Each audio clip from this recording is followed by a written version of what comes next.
하나님의 말씀은 사도행전 1장 4절에서 8절 말씀입니다. 사도행전 1장 4절에서 8절 187쪽입니다. 사도와 같이 모이사 저희에게 분부하여 가라사대 예루살렘을 떠나지 말고 내게 들은 바 아버지의 약속하신 것을 기다리라. 요한은 물로 세례를 베풀었으나 너희는 몇 날이 못되어 성령으로 세례를 받으리라 하셨느니라.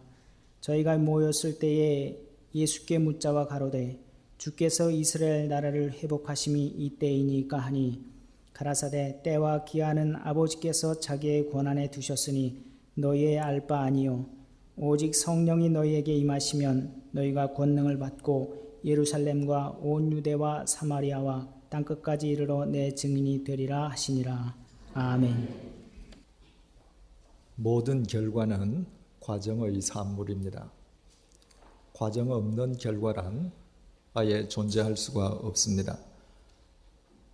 올해로 50세가 되는 사람이 있다면 그는 태어나서부터 지금까지 50년을 줄곧 살아온 사람입니다. 그 과정에서 만약 1년만 비어도 그는 50세일 수도 살아있는 사람일 수도 없습니다. 가령 그에게서 39세 되는 해가 비어 있다면 그는 38세 되는 해, 이를테면 지금부터 12년 전에 죽은 사람입니다. 저희 집에서부터 이 강대상까지의 거리를 300m로 가정할 경우에 주일날 대문 앞을 나선 제가 이 강대상에 서기 위해서는 300m의 전 과정을 거치지 않으면 안 됩니다. 만약 제가 229m에서 그쳐버린다면 강대상 바로 앞자리에까지는 이를 수 있겠지만 이 자리에 설 수는 없습니다.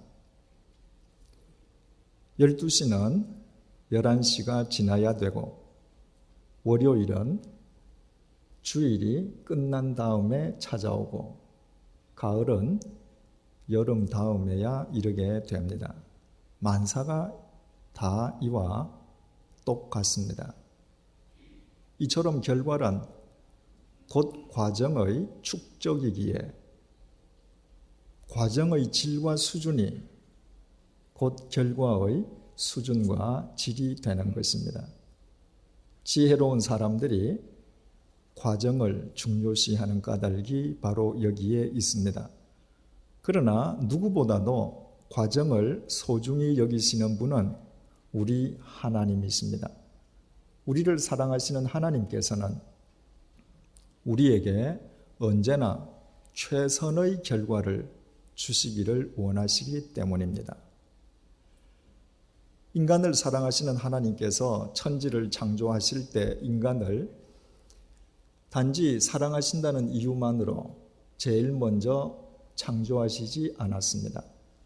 오히려 인간을 창조하시기에 사랑하시기에 하나님께서는 인간을 가장 마지막 날, 마지막 순간에 창조하셨습니다.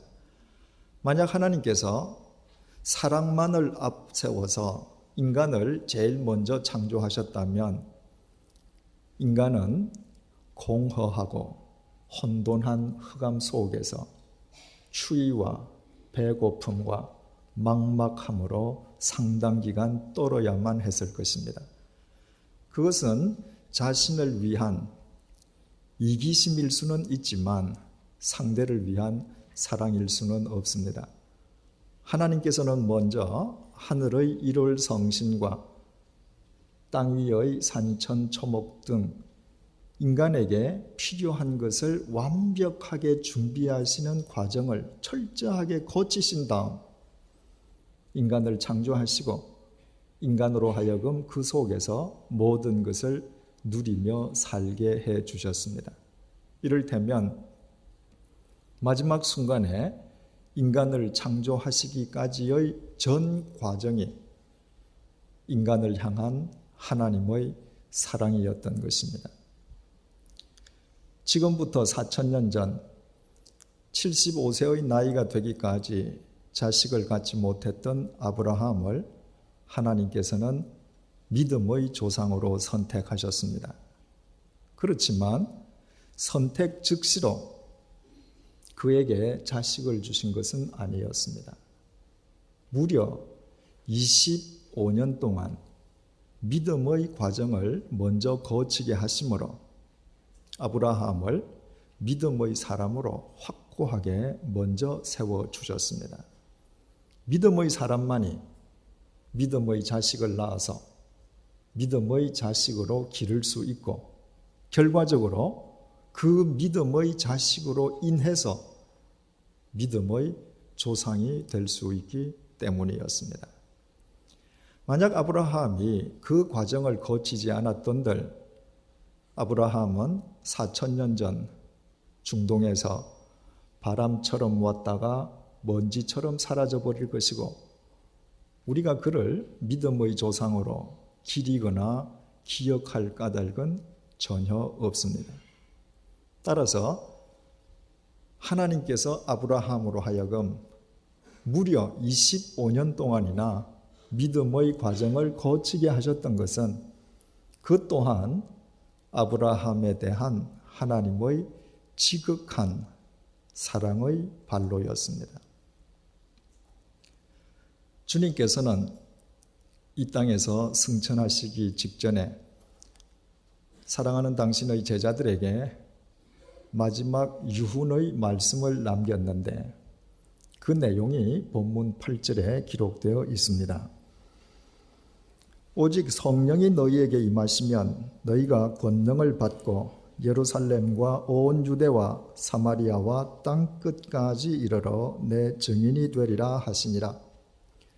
주님의 이 마지막 명령 때문에 많은 그리스도인들은 땅 끝에 대해서 관심을 갖거나 혹은 땅 끝에 대한 부담감으로 살아가고 있습니다. 그러나 이미 말씀드린 바와 같이 과정 없는 결과가 있을 수 없기에 누구든지 진정으로 땅 끝의 사람이 되기를 원한다면 땅 끝에 이르기 위한 과정에 먼저 충실하지 않으면 안 됩니다. 부활하신 주님께서는 부활 즉시 제자들을 당장 땅 끝으로 내모신 것이 아니었습니다.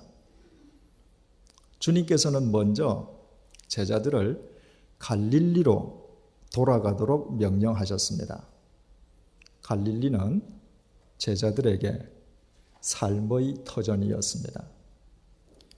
제자들의 직업은 세리, 어부, 열심당원처럼 다양했지만 그들의 공통점은 갈릴리가 그들 모두에게 삶의 현장이었다는 것입니다. 그들은 모두 갈릴리에서 태어나 갈릴리에서 잔뼈가 굵은 갈릴리 사람들이었습니다. 그들의 생계가 갈릴리에 달려 있었고 사랑하는 가족들이 갈릴리에 있었습니다. 갈릴리를 빼고서는 그들의 존재 자체가 유명무실했습니다. 주님께서는 먼저 제자들을 그 삶의 현장으로 보내신 것입니다. 그리스도인이 된다고 하는 것은 먼 곳을 찾아가서 자신을 알지 못하는 사람들 앞에서 일시적인 변신을 꾀하는 것이 아니라 자기 삶의 현장에서 자신을 가장 잘 아는 사람들 앞에서부터 그리스도를 본받아 사는 것이기 때문입니다. 히브리어 갈릴리는 골이라는 의미를 갖고 있습니다. 모든 인간 관계는 고리로 이루어져 있습니다. 어떤 사람과는 돈의 고리로 연결되어 있고 어떤 사람과는 욕망의 고리로 이어져 있는가 하면 어떤 사람과는 거짓의 고리로 이어져 있을 수도 있습니다. 그리스도인이란 자신과 타인을 주님 안에서 진리와 사랑의 고리로 연결하는 사람입니다. 사복음서의 결론장이자 요한복음의 마지막 장인 요한복음 21장을 통해서 주님께서는 제자들에게 제자들의 삶의 현장인 갈릴리에서 세 번이나 똑같은 질문을 제자들을 대표한 베드로에게 던지셨습니다. 요한의 아들 시몬아, 내가 나를 사랑하느냐? 내가 나를 사랑하느냐? 내가 나를 사랑하느냐? 이 질문이 얼마나 중요했으면 주님께서 같은 자리에서 같은 시간에 이 질문을 세 번이나 반복하셨겠습니까? 그 질문을 던지신 갈릴리의 의미가 골이라는 관점에서 우리는 이 질문을 이렇게 이해할 수도 있습니다. 내 삶의 터전이 진리의 고리로 이루어져 있느냐? 내 가정이 사랑의 고리로 연결되어 있느냐? 내 일터에서 네가 진정한 그리스도인으로 살고 있느냐?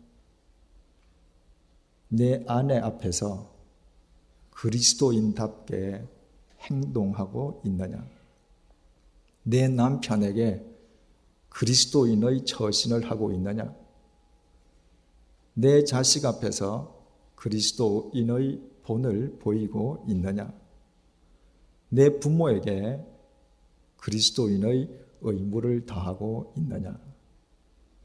내가 만나는 사람들에게 그리스도인의 언행을 하고 있느냐?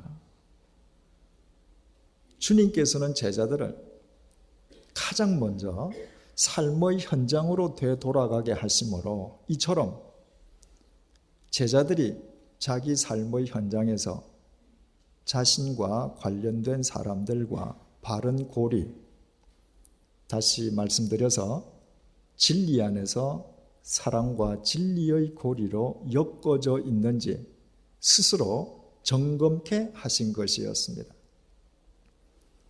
이 바른 고리를 지니지 못한 자라 할지라도 한순간의 결단으로 얼마든지 땅끝을 향해 나아갈 수는 있습니다. 그러나 이 바른 고리 없이는 모든 것이 낯선 땅끝에서 사랑과 진리로 땅끝의 사람들을 엮을 수는 더더욱 없을 것이기에 그것은 피차 인생 낭비일 수밖에 없습니다. 그래서 예수님께서는 삶의 현장에서 자신의 고리를 먼저 점검케 하신 것이었습니다.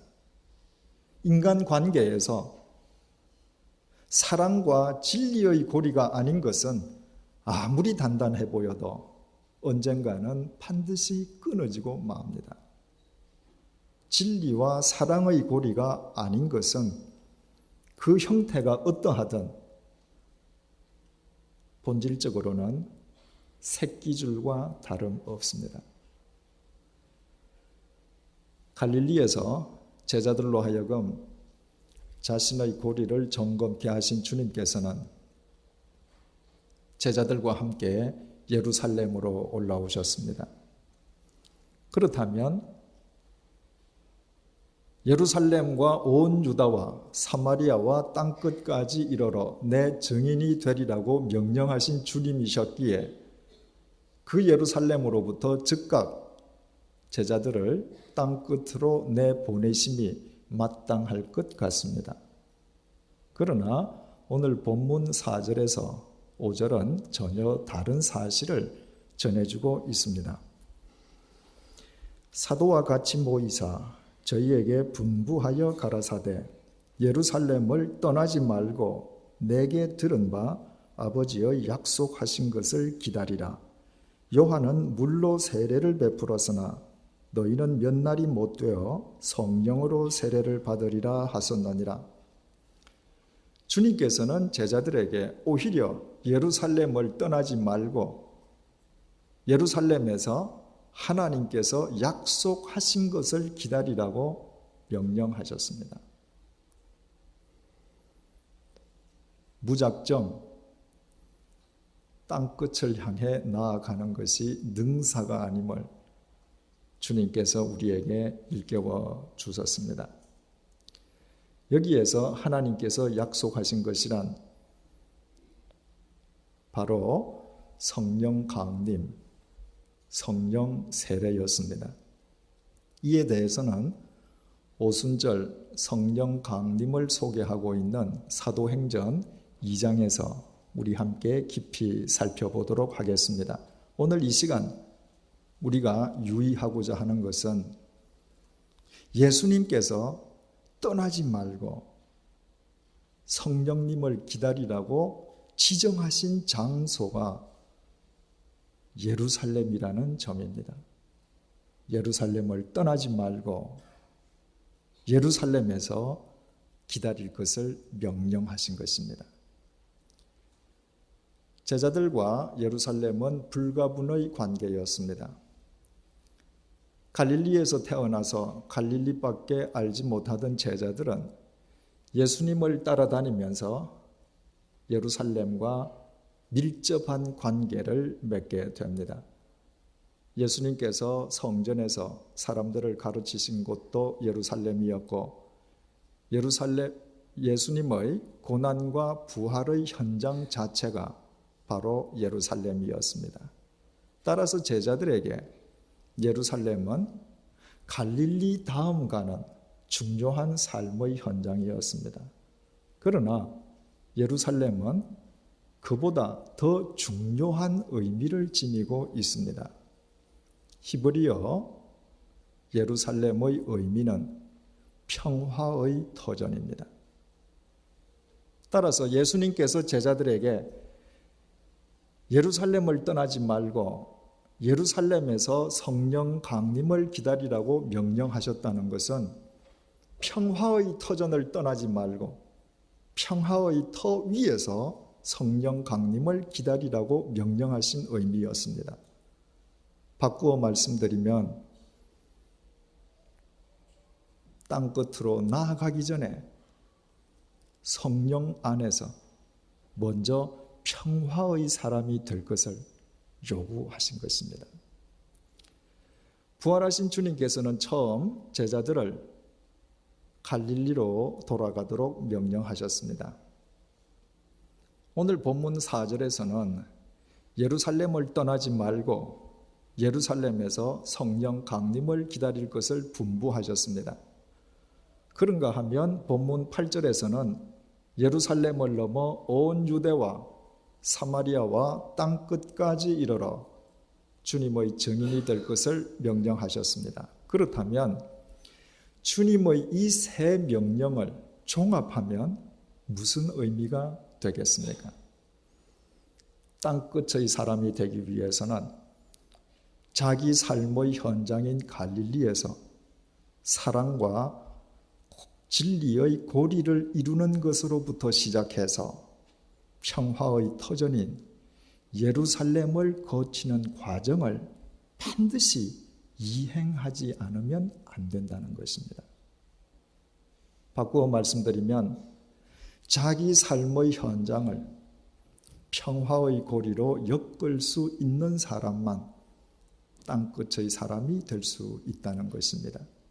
진리와 사랑의 가시적인 종착역이 평화이기 때문입니다.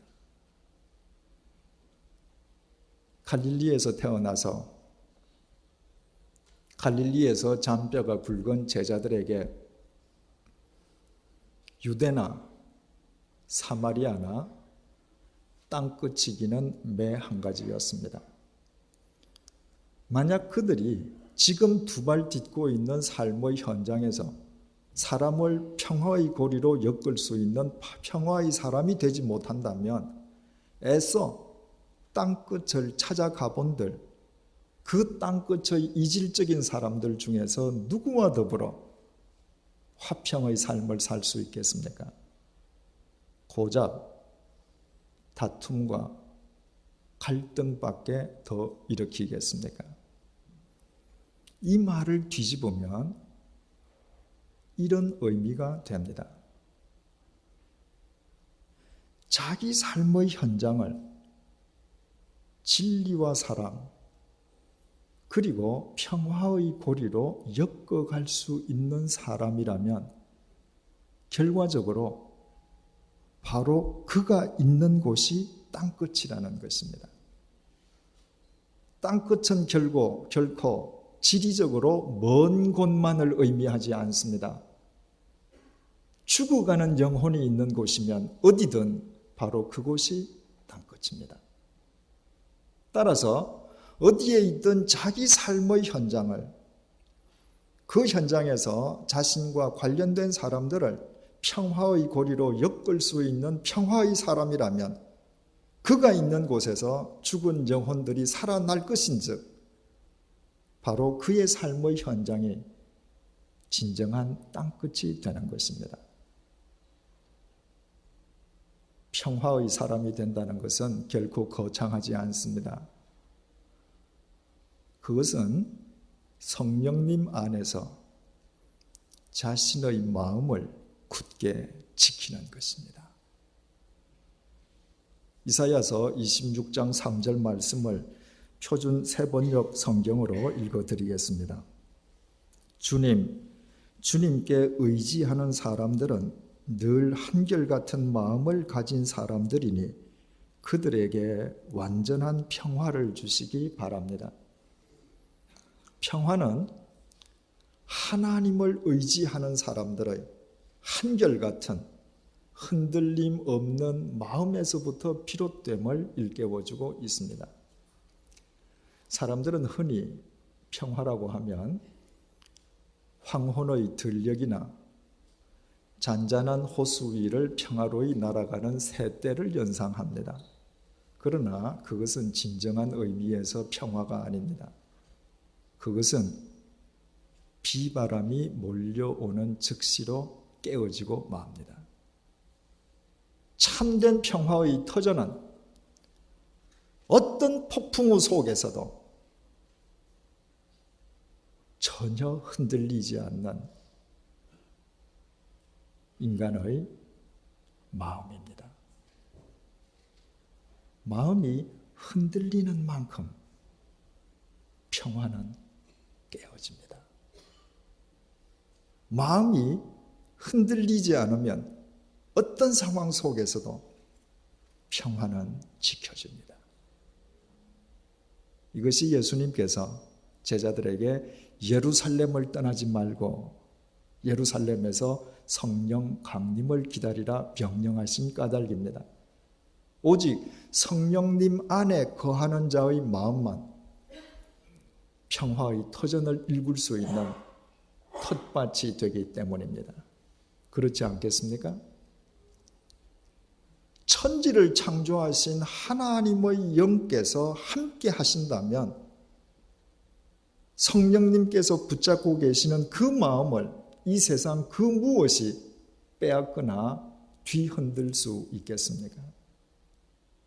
실제로 이 이후에 제자들이 평화의 사도로 어디에서든 땅끝의 사람으로 살 수 있었던 것은 성령님 안에 거하는 그들의 마음이 어떤 인생 폭풍 속에서도 전혀 흔들림 없는 평화의 터전을 이미 일구고 있었기 때문입니다.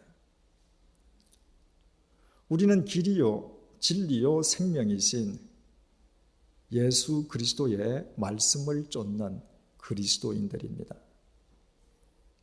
따라서 땅끝까지 이르러 내 증인이 되라는 주님의 이 마지막 명령을 쫓지 않을 수가 없습니다. 불효자식도 자기 부모의 유언 앞에서만은 진지해지는 법이라면 예수 그리스도를 우리 생의 주인으로 모신 우리가 주님의 마지막 명령을 결코 소홀히 할 수는 없습니다. 이 사실을 인정한다면 우리는 무엇보다도 먼저 땅끝의 결과에 이르기 위해 과정에 충실하지 않으면 안 됩니다. 우리는 먼저 갈릴리로 돌아가야 합니다. 우리 삶의 현장에서 내 남편과 아내와의 고리, 부모 자식과의 고리, 이웃과의 고리가 진리와 사랑의 고리인지 점검해야 합니다. 그 다음 우리는 예루살렘을 거쳐야 합니다. 우리 삶의 현장을 평화의 터전으로 일구어야 합니다. 우리 삶의 현장에서 평화의 사람들이 되어야 합니다. 우리와 관련된 모든 사람들을 평화의 고리로 엮을 수 있어야 합니다. 그러기 위해서는 성령님 안에서 성령님을 힘입어 우리의 마음을 굳게 지켜야 합니다. 주님의 육체는 십자가 위에서 갈갈이 찢어져서 피투성이가 되었지만 그 상황 속에서도 주님의 마음은 흔들리지 않았습니다. 만약에 주님의 마음이 조금이라도 흔들렸던들 당신을 못 박는 포악한 로마 군인을 향해서 저들의 죄를 용서해 달라고 기도하시지는 못했을 것입니다. 마지막 호흡이 멎는 순간까지 주님의 심령은 미동도 하지 않았기에 주님께서는 십자가의 죽음을 고스란히 받아들이실 수 있었고 평화의 왕으로 부활하실 수 있었습니다. 그 주님께서 우리의 주인이시고 그 주님께서 지금 우리와 함께하고 계십니다. 예수님께서는 마태복음 마지막 장, 마지막 절을 통해서 이렇게 약속하셨습니다. 볼지어다 내가 세상 끝날까지 너희와 항상 함께 있으리라. 육신을 지니신 채 이 땅에 오신 주님께서는 육신을 지니시고 승천하셨습니다. 그런데 어떻게 주님께서 우리와 함께 계실 수 있다는 말씀입니까? 주님께서는 당신의 영으로 성령님으로 우리와 함께하고 계십니다. 우리는 2000년 전 제자들처럼 성령 강림을 또다시 기다릴 필요가 없습니다. 오순절날 이 땅에 강림하셨던 성령님께서는 이미 우리와 함께하고 계십니다. 성령님께서 우리와 함께하고 계시지 않는다면 오늘 우리가 영적으로 예배드리는 이곳에 앉아있을 턱이 없습니다. 성령님께서 우리를 부르시고 인도하셨기에 우리는 지금 이 자리에 앉아 있습니다. 성령님께서는 내일도 내년에도 아니 예수님의 약속의 말씀처럼 이 세상이 끝나는 순간까지 우리와 함께하고 계실 것입니다. 그렇다면 남은 것은 그 성령님 안에서 성령님을 의지해서 우리의 삶의 현장을 평화의 터전으로 일구기 위해 우리의 마음을 굳건하게 견지하는 것입니다. 오늘은 우리 민족의 명절인 추석입니다. 추석은 가족 간의 사랑과 형제의 우애를 다질 수 있도록 하나님께서 우리 민족에게 특별히 베풀어 주신 명절입니다. 세계 60억 인구 가운데에 한 혈육으로 태어난다는 것은 결코 우연의 결과일 수가 없습니다. 하나님의 명령 없이는 참새 한 마리라도 떨어지지 않는다면 우리가 한 혈육으로 태어난 것이야말로 하나님의 뜻이요 하나님의 섭리임이 분명합니다. 따라서 우리 혈육이야말로 이 세상에서 누구보다도 더 깊이 사랑해야 할 대상입니다. 그런데 어떻습니까? 혹 여러분의 혈육 중 누군가와 다른 사람보다 더 못한 관계를 지금 맺고 있는 것은 아닙니까? 혈육 관계의 권리만 주장할 뿐 의무는 도외시하고 있는 것은 아닙니까? 그렇다면 우리는 이번 추석을 계기로 성령님 안에서 다시 시작해야 합니다. 하나님께서 나의 가장 가까운 곳에 두신 내 혈육을 사랑하고 그를 평화의 고리로 엮지 못하고서야 주님께서 원하시는 땅끝의 사람이 될 수 있는 길은 이 세상 그 어디에도 없습니다. 사랑하는 교우 여러분, 이제 우리 모두 지금 우리와 함께하고 계시는 성령님을 향해 눈을 뜨십시다. 그 성령님을 의지하십시다. 겸손하게 성령님의 도우심을 간구하십시다. 성령님의 빛을, 성령님의 인도하심을 따르십시다. 그 성령님 힘입어 우리의 모든 연약함을 벗어버리십시다. 천지를 창조하신 전능하신 하나님의 영을 힘입어 우리의 마음을 굳게 견지하십시다. 그 마음으로 갈릴리에서부터 예루살렘에서부터 새롭게 출발하십시다. 우리 삶의 현장에서부터 우리 혈육 가운데서부터 벽에 박힌 단단한 못처럼 사랑과 진리 그리고 평화의 고리가 되십시다. 그때 우리는 단지 과정에 충실할 뿐임에도 불구하고 사람들은 우리를 가리켜서 땅끝의 사람이라 부를 것입니다. 땅끝은 아프리카에 있지 않습니다. 땅끝은 지구 반대편에 있지 않습니다. 지구를 한 바퀴 돌면 지금 우리가 앉아있는 이곳이 땅끝입니다. 땅끝은 내 사무실에서부터, 아니 우리 집 안방에서부터 시작됩니다. 기도하시겠습니다. 주님, 과정 없는 결과가 있을 수 없고 과정의 질과 수준이 결과의 질과 수준을 결정한다는 사실을 새롭게 깨닫게 해주셔서 감사합니다. 하나님께서 내려주신 민족의 명절인 추석을 맞아 내 삶의 현장인 나의 갈릴리에서부터 나의 혈육 가운데서부터 참된 그리스도인이 되기를 소망합니다. 내 삶의 현장을 평화의 터전 예루살렘으로 일구어 가기를 원합니다.